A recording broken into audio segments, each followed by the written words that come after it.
second.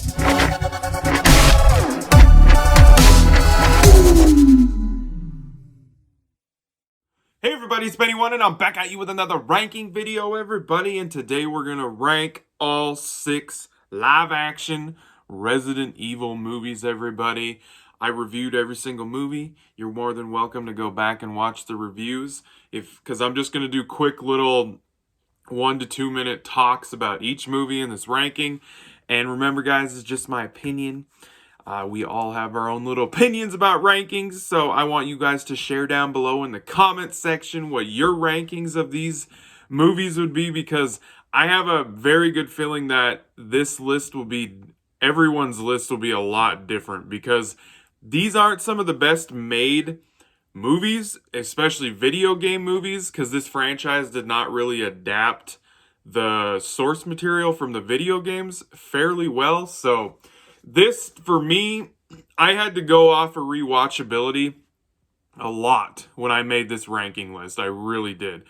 I knew what my number 1 was, for sure. And then I kind of had to take in rewatchability as a big factor in where I put the rest of them, because they're not the best made movies. The story is not cohesive at all through all 6 of them. There's a lot of things that happen that don't make a lot of sense. So yeah, guys, just remember, post down in the comments below what your guys' ranking of this franchise would be, everybody. So let's dive into it, everybody. Right off the bat, number 6 is going to be Resident Evil, the final chapter, everybody. That's right, the 6th and final film in this franchise, everybody. And you know what? This final chapter, it really stumbled and it just fell on its face. Because where the 5th one ended with that epic shot with Leon, freaking Ada Wong, Jill Valentine, Wesker, and Alice on top of the White House getting ready to fight off Umbrella. One last stand, bitches. And then we pick up and all the characters are gone. It's some time already went by, the big battle already happened, and it had a bunch of momentum going and it just fell on its face. And the movie did the worst thing it could do in the last movie in the franchise. It rewrote shit that they already established in the previous movies, and they just turned around and changed the story and rewrote it for this final chapter. That's my biggest issue with it, is basically a lot of stuff that was established already in the franchise. This last movie just decided to throw it out the window, throw characters out the window, and rewrite the story in your last movie in your franchise. That's why this movie is at number 6. Number 5 is going to be Resident Evil Extinction, everybody. The one that takes place in the desert of Las Vegas. You know, and this movie, I do think it's a decent follow-up to the second Resident Evil Apocalypse. But I find this one's not very rewatchable for me. I do enjoy the third act of the movie. I very much enjoy the third act of the movie, but the first 2 acts, I don't really buy into that whole, when the movie starts out, we jump ahead a lot in time, and the Earth is just dead. Like, plant life is dead. It's just dead. Like, for some reason, the T-virus has affected the entire planet. Not just living things, but like plants and water. And I just never could really buy into that kind of stuff, I guess. Because then later in the franchise too, it doesn't seem like that is how it is around the world.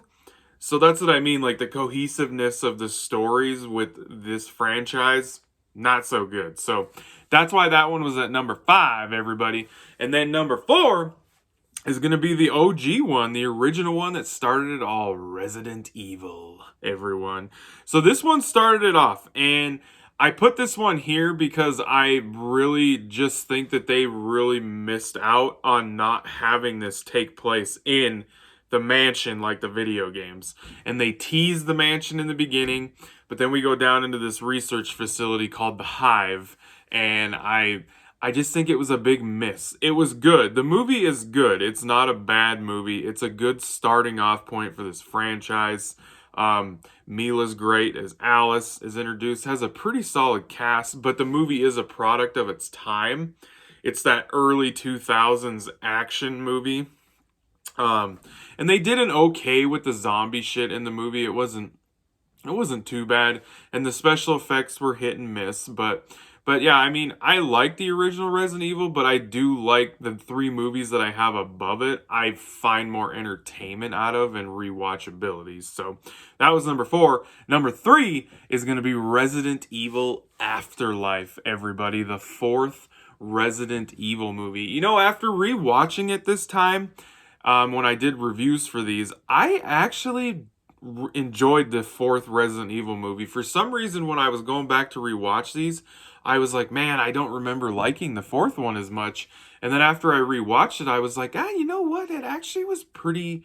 It was pretty good. Like it had the whole 3D gimmick shit in it because it came out in 2010, and that's when the 3D thing was really starting to catch fire again in the movie theaters, and they were shoving it down our throats.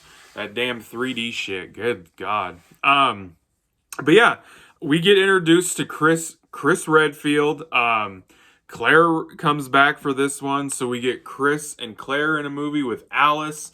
Wesker has a big role in this movie, whereas in the 3rd one, he was just sitting at a desk talking to some freaking holograms.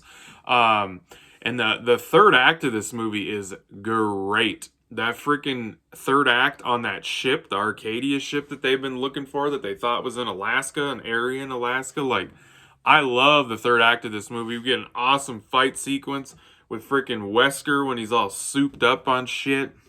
Alice gets turned back to being normal in this movie, even though I will say the plane crash that her and Wesker was in, not very believable that she would survive the crash after she got her abilities taken away.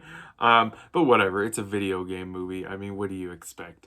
But yeah, I think it's entertaining. The whole middle act of the movie where she goes to the tall building in Los Angeles where Claire and all them are, I found it pretty interesting, and we get the newer zombies and other monsters that were in the gaming franchise. That's the thing. All these movies, the general look of the characters from the games and the zombies and the different iterations of the zombies and the lickers and Nemesis and all that shit, like all those things that were in the video game like that, they brought those to the big screen in a good way. Like, they all looked good.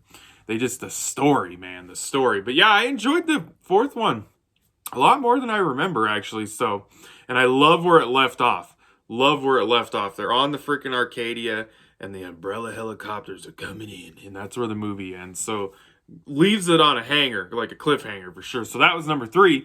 Number 2 is going to be Resident Evil Retribution, everybody. The 5th Resident Evil movie. And like I said in the review, I am a sucker for having all sorts of characters that have been in all the movies in this franchise in one movie.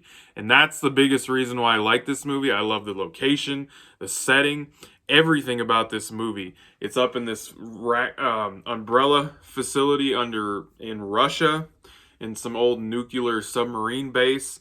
And they have freaking these parts of like Russia, New York, and Tokyo, and they do like these simulations with the zombies and everything, and like freaking Alice's outfit in the movie is awesome. Can't complain about that one goddamn bit. I just love it. We get introduced to Leon in this movie, Barry, Ada, and then we also have returning characters like Jill Valentine from the 2nd Resident Evil movie, who you didn't even know what the hell happened to her. She's back. Christ.